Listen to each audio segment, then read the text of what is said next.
وبركاته. الحمد لله الذي نحمده ونستعينه ونستغفره ونعوذ بالله من شرور أنفسنا ومن سيئات أعمالنا. من يهده الله فلا مضل له ومن يضلل فلا هادي له.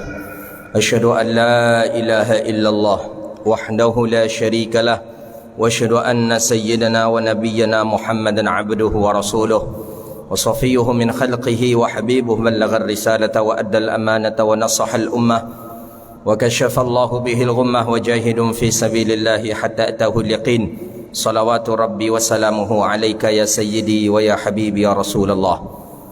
Puja dan puji syukur kepada Allah. Alhamdulillah, di waktu yang mulia ini Allah izinkan kita bisa melaksanakan salat fardu zuhur secara berjamaah. Mudah-mudahan yang kita lakukan hari ini diterima oleh Allah Subhanahu wa taala hendaknya. Amin ya rabbal alamin. Salawat dan salam kepada Nabi yang agung, Nabi yang mulia, Sayyidina Rasulullah Muhammad sallallahu alaihi wasallam. Allahumma salli wa sallim wa barik ala Sayyidina wa maulana Muhammadin wa ala alihi wa sahbihi ajma'in. Salawatu Rabbi wa salamuhu alaika ya Sayyidi wa ya Rasulullah. Bapak Ibu hadirin yang dirahmati Allah, menjelang iqamah waktu salat fardu zuhur ini, kita baca satu buah hadis dari hadis Rasulullah sallallahu alaihi wasallam. Yang hadis ini diriwayatkan dari sahabat Nabi yang bernama Abi Ayyub Al-Ansari.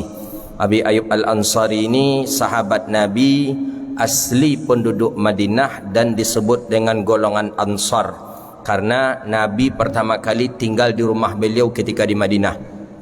Jadi awalnya Rasulullah sampai di Madinah, Abu Ayyub Al-Ansari diam saja.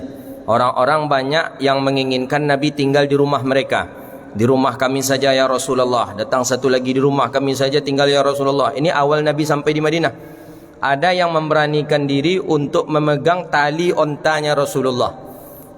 Dipegangnya tali onta Rasulullah, ditariknya. Ingin Nabi itu salat, ingin Nabi itu tinggal di rumah mereka. Di rumah kami saja ya Rasulullah. Di rumah kami saja ya Rasulullah. Abu Ayyub Al-Ansari menginginkan Nabi tinggal di rumahnya, tapi tidak meminta-minta, dikhawatirkan kurang adab ke Rasulullah. Jadi Abu Ayyub Al-Ansari ini sudah menjaga adab betul dengan Nabi. Takut Nabi tersinggung, takut Nabi sallallahu alaihi wasallam nanti tersinggung atau tergores hatinya, atau mungkin rasa tidak enak ya kalau kita dekat dengan orang semua, kita ayo rumah kami saja, rumah kami saja, sampai ada yang berani menarik ikatan onta Rasulullah SAW. Itu kan sudah mulai kurang adab, dikhawatirkan begitu oleh Abu Ayyub Al-Ansari. Abu Ayyub Al-Ansari berniat di dalam hati dan berdoa, ya Allah, kalau memang aku adalah orang yang layak untuk baginda Nabi tinggal di rumahku, aku bermohon tinggallah Nabi di rumahku ya Allah. Itu keinginan Abu Ayyub. Tapi Abu Ayyub tidak menyebutkan ke Rasulullah. Jadi karena sudah banyak permintaan seperti itu, Nabi mulai berbicara. Kata Rasulullah begini, biarkan saja ontaku ini berjalan sendirinya, kata Rasulullah.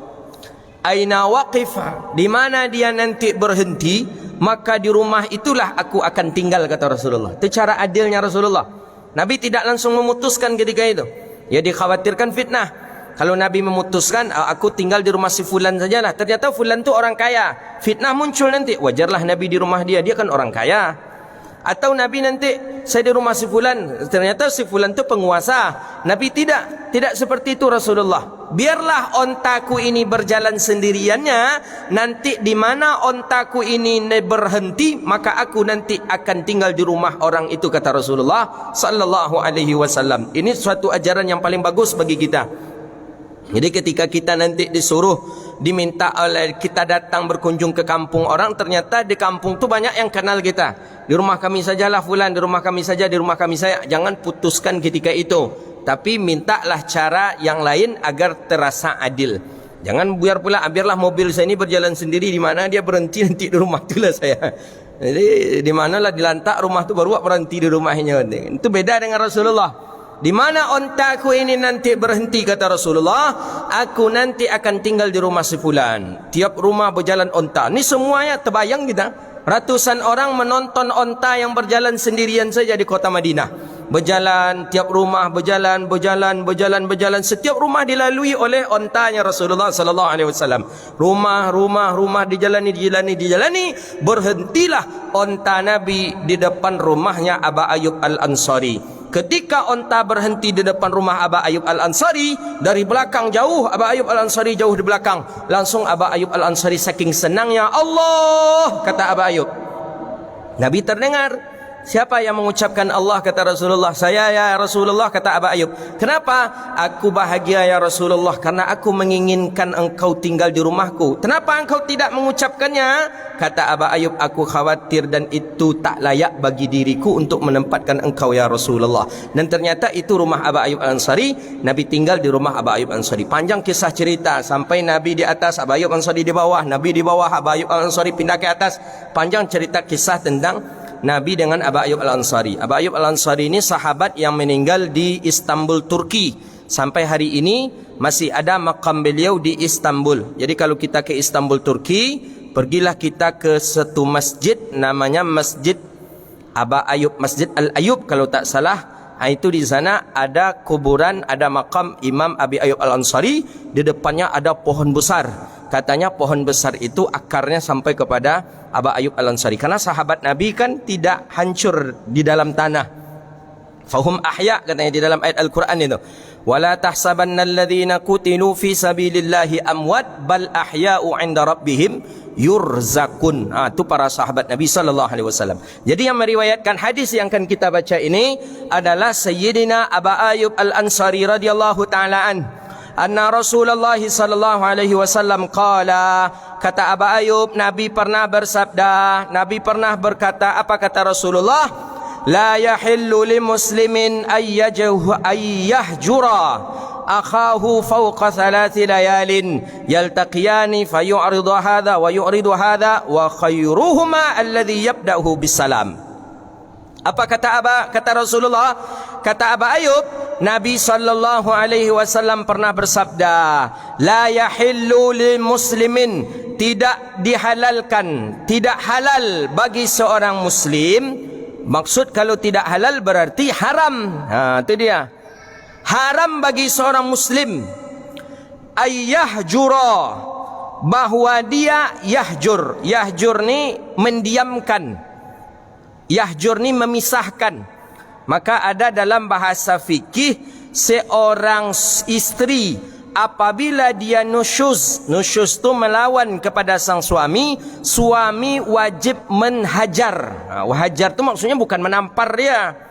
Hajar tu bukan berarti menendang dia, enggak. Hajar tu memisahkan dia daripada ranjangnya.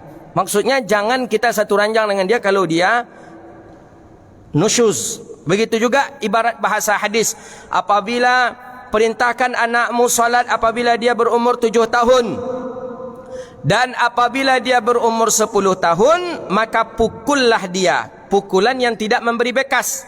Anak tak mau juga salat, umur dah 10 tahun, boleh kita pukul, tapi pukulan yang tidak memberi bekas. Dan apa kata Rasulullah? Waitahjura, dan pisahkanlah ranjang daripadanya. Maksudnya dia di kamar, biarlah kita di luar, atau kita di kamar yang lain, dia di kamar yang lain. Kalau dia sudah berumur 10 tahun, tak boleh lagi tidur dengan kita. Itu dalam pandangan syariat itu, tak boleh. Jadi di kita banyak biasanya anak sudah sampai SMP, sudah sampai SMA masih tidur dengan kita. Tak boleh, dalam pandangan syariat tak boleh. Umur 10 tahun tahjir.